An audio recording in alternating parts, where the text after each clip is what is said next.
Oke gengs, jangan lupa subscribe ya channel Ki Pranaleu. Kalau kalian KPL sejati, tunjukkan eksistensi kalian. Hadir! Yoy yoy. Assalamualaikum warahmatullahi wabarakatuh. Ada beberapa pertanyaan di kolom komentar. Cara membangunkan sahur yang benar. Nah, pertanyaannya, Assalamualaikum. Waalaikumsalam. Bagaimana hukum memutar kaset murotal, Al-Quran atau lagu-lagu religi di pengeras suara-suara masjid sekitar pukul 2 sampai pukul subuh pagi dengan tujuan membangunkan orang-orang untuk makan sahur? Mohon disertakan dalil-dalil dari Al-Quran dan hadis yang sahih serta perkataan dari alim ulama. Waduh, pertanyaannya sulit gengs, karena saya bukan ustadz, tapi bismillahirrahmanirrahim saya akan coba jawab. Tapi latinnya ya yang saya jabarkan di sini, bukan Al-Quran ya, bukan ayatnya maksud saya, karena saya takut salah tajwidnya. Karena memang basic saya bukan basic ustadz, ini hanya sebatas pengetahuan yang pernah saya pelajarin ya. Oke. Saya akan coba menjabarkan. Bismillahirrahmanirrahim dari Ibnu Dars. Bismillahi wassalatu wassalamu ala asrofil anbiya wal mursalin walhamdulillahirabbil alamin. Amma ba'du. Cara membangunkan orang untuk sahur atau sholat tahajud yang dilakukan pada zaman Rasulullah Shallallahu Alaihi Wasallam bukan demikian, karena memang dahulu kala tidak ada yang namanya kaset, tidak ada yang namanya elektronik, gitu loh. Dan juga bukan dengan teriak-teriak seperti mengundang orang sahur, nggak seperti itu, atau menabuh kentongan seperti ada maling, juga nggak seperti itu. Atau yang tadi bilang, apakah menyalakan murotal di masjid atau bahkan lagu religi yang penuh musik.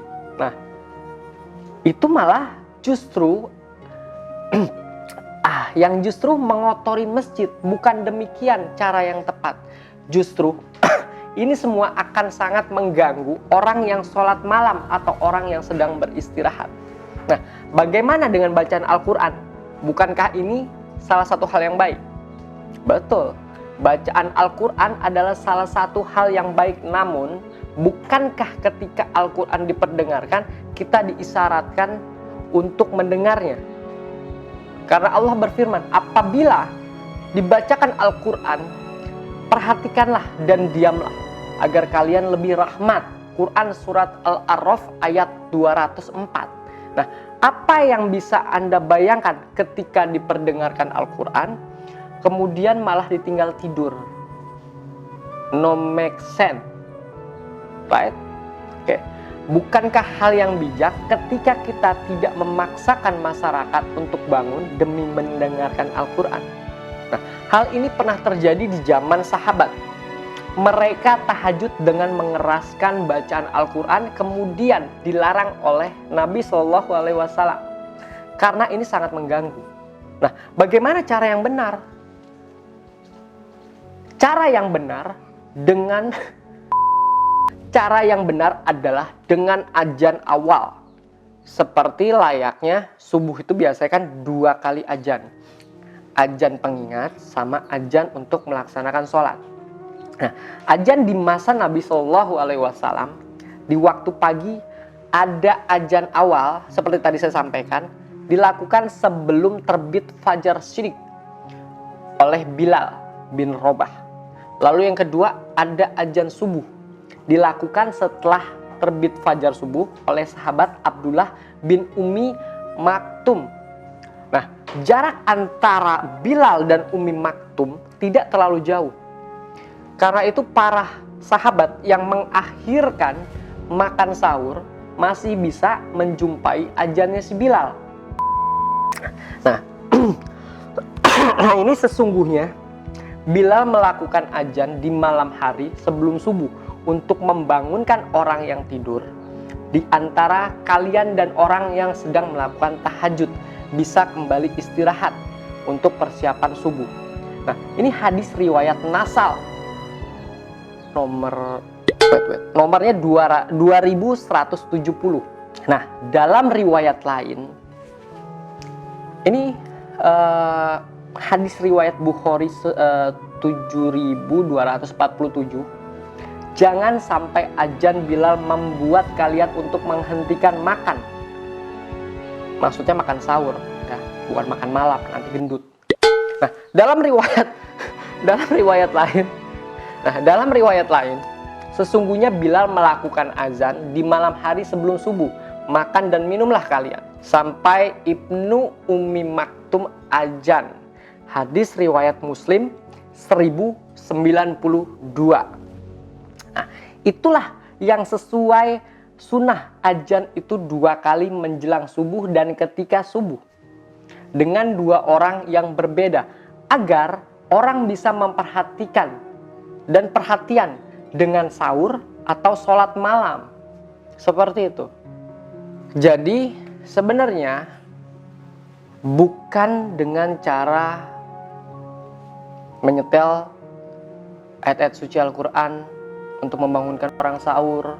Karena hakikatnya orang pada saat membacakan ayat suci Al-Quran itu untuk didengarkan, bukan untuk ditinggal tidur.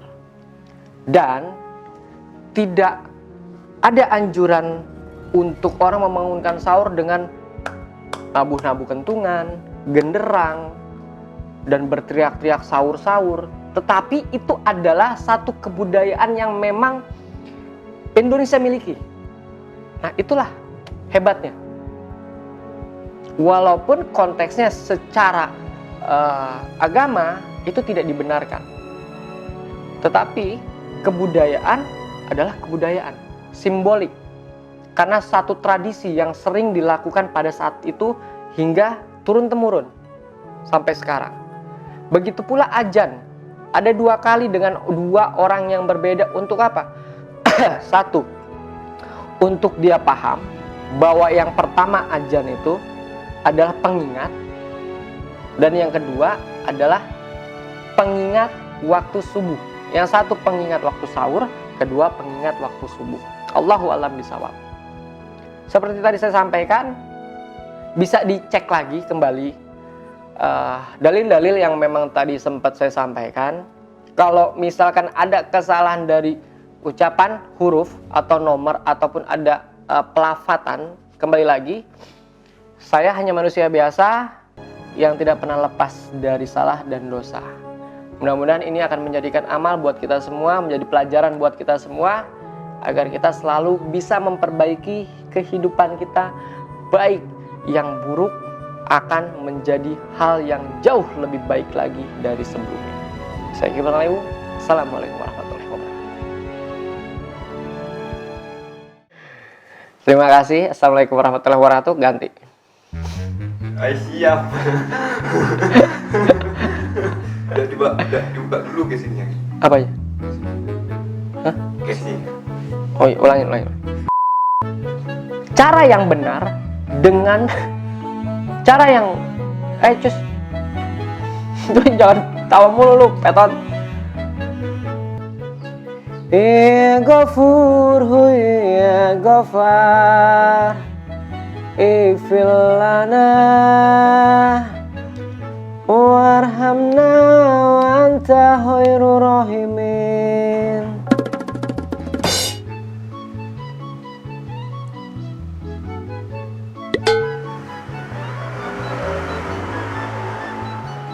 WhatsApp Miminya, si Ray bangun.